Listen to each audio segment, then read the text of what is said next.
अथ श्री देव्याः कवचम्। ओम नमश्चंडिकायै।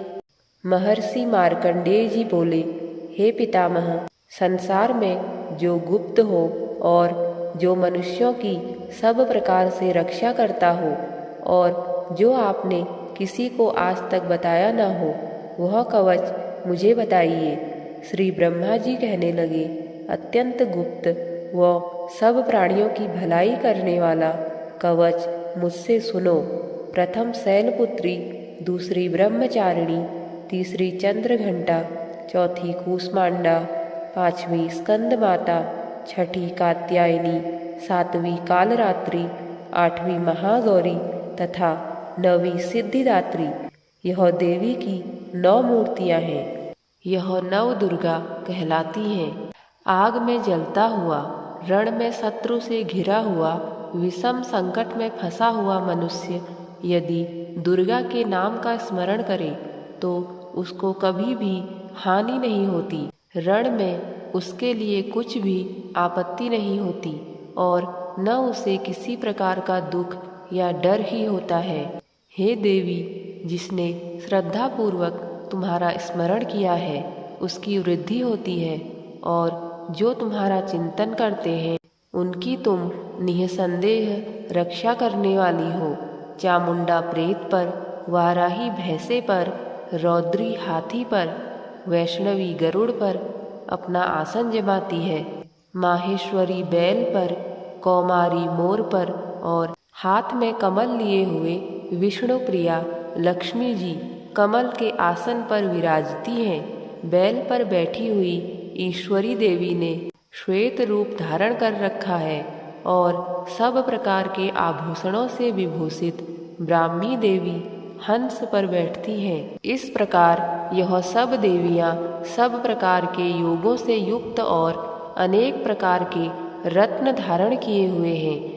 भक्तों की रक्षा के लिए संपूर्ण देवियां रथ में बैठी तथा क्रोध में भरी हुई दिखाई देती हैं तथा चक्र, गदा, शक्ति, हल और मूसल, खेटक और तोमर, परशु तथा पास, भाला और त्रिशूल एवं उत्तम सारंग आदि शस्त्रों को दैत्यों के नाश के लिए और भक्तों की रक्षा करने के लिए और देवताओं के कल्याण के लिए धारण किए हैं।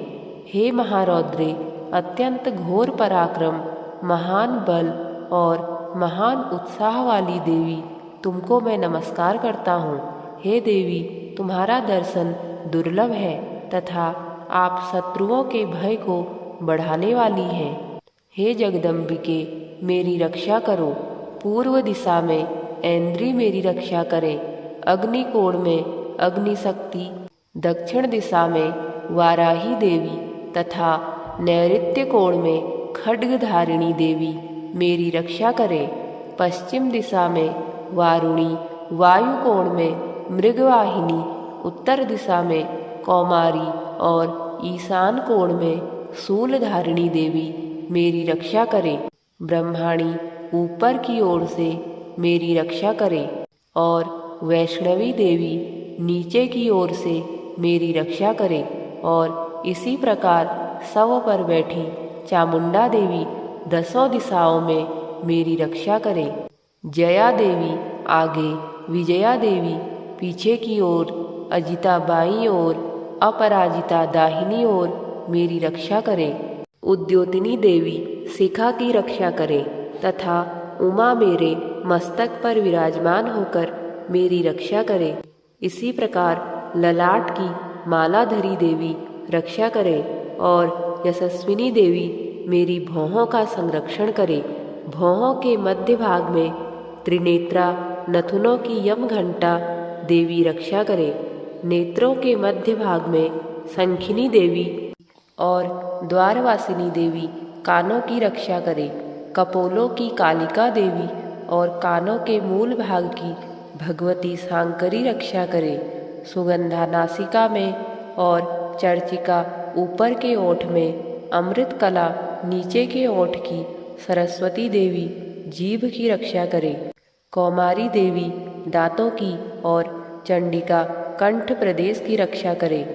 चित्रघंटा गले की घाटी की और महामाया तालु की रक्षा करे। कामाक्षी देवी ठोडी की और सर्वमंगला मेरी वाणी की रक्षा करे। भद्रकाली गर्दन की और धनुर्धरी पीठ के मेरुदंड की रक्षा करे। कंठ के बाहरी भाग की नीलग्रीवा और कंठ की नली की नलकूबरी रक्षा करे। दोनों कंधों की खड्गिनी और वज्रधारिणी मेरी दोनों बाहों की रक्षा करे।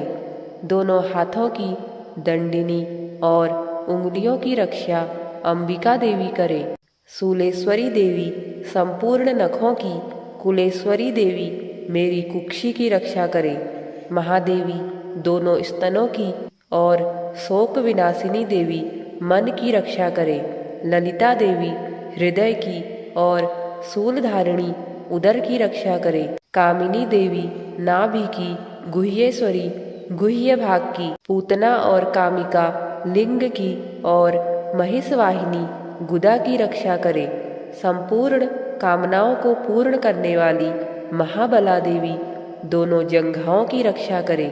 विंध्यवासिनी दोनों घुटनों की और तेजसी देवी दोनों पाँवों के पृष्ठभाग की।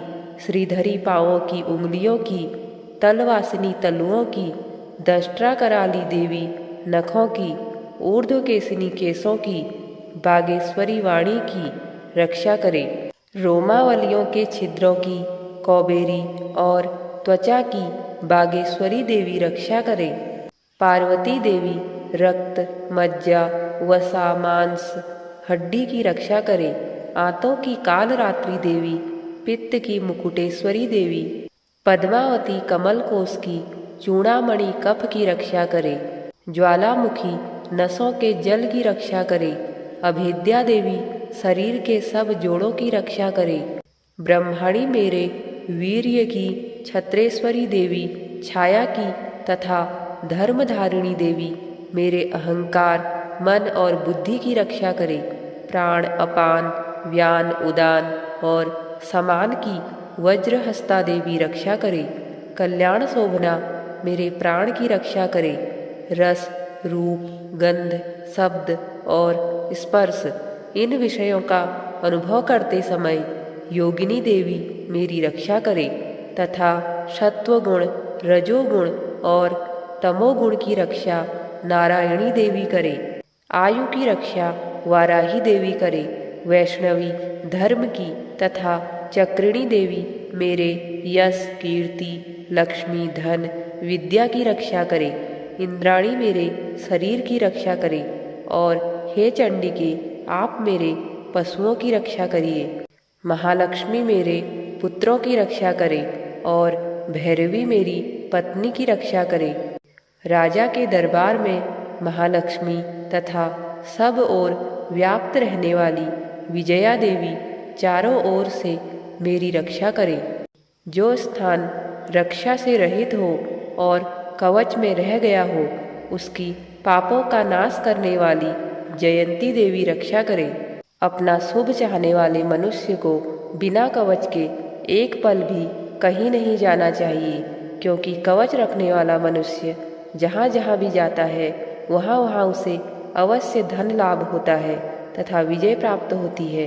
वह जिस अभीष्ट वस्तु की इच्छा करता है वह उसको इस कवच के प्रभाव से अवश्य मिलती है और वह इसी संसार में महाऐश्वर्य को प्राप्त होता है।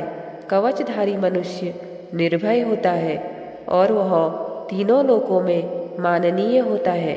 देवी का यह कवच देवताओं के लिए भी दुर्लभ है। जो प्रतिदिन नियम पूर्वक तीनों संध्याओं के समय श्रद्धा के साथ इसका पाठ करता है उसे देव शक्ति प्राप्त होती है। वह तीनों लोकों को जीत सकता है तथा अकाल मृत्यु से रहित होकर 100 वर्षों तक जीवित रहता है। उसकी लूता चर्म रोग विस्फोटक आदि समस्त व्याधियां समूल नष्ट हो जाती हैं और स्थावर जंगम तथा कृत्रिम विष दूर होकर उनका कोई असर नहीं होता है तथा समस्त अभिचारक प्रयोग और इस तरह के जितने यंत्र मंत्र इत्यादि होते हैं इस कवच के हृदय में धारण करने पर नष्ट हो जाते हैं। इसके अतिरिक्त पृथ्वी पर विचरने वाले भूचर, नभचर, जलचर प्राणी उपदेश मात्र से सिद्ध होने वाले निम्न कोटि के देवता, अपने जन्म के साथ प्रकट होने वाले देवता, कुल देवता, माला आदि डाकिनी साकिनी, अंतरिक्ष में विचरने वाली अत्यंत बलवती भयानक डाकिनियाँ, ग्रह, भूत, पिशाच, यक्ष, गंधर्व, राक्षस, ब्रह्म राक्षस, बेताल, कूष्मांड और भैरव आदि अनिष्टकारक देवता भी उस मनुष्य को, जिसने कि अपने हृदय में यह कवच धारण किया हुआ है, देखते ही भाग जाते हैं। इस कवच के धारण करने से मन और तेज बढ़ता है। जो मनुष्य इस कवच का पाठ करके उसके पश्चात सप्तसती चंडी का पाठ करता है, उसका यश जगत में विख्यात होता है। और जब तक वन, पर्वत और काननादि इस भूमंडल पर हैं, तब तक यहाँ पुत्र पौत्र आदि संतान परंपरा बनी रहती है। फिर देहांत होने पर ऐसा मनुष्य परम पद को प्राप्त होता है, जो देवताओं के लिए भी दुर्लभ है, और अंत में सुंदर रूप को धारण करके भगवान शंकर के साथ आनंद करता हुआ परम मोक्ष को प्राप्त होता है। इस प्रकार देवी दुर्गा कवच संपूर्ण होता है।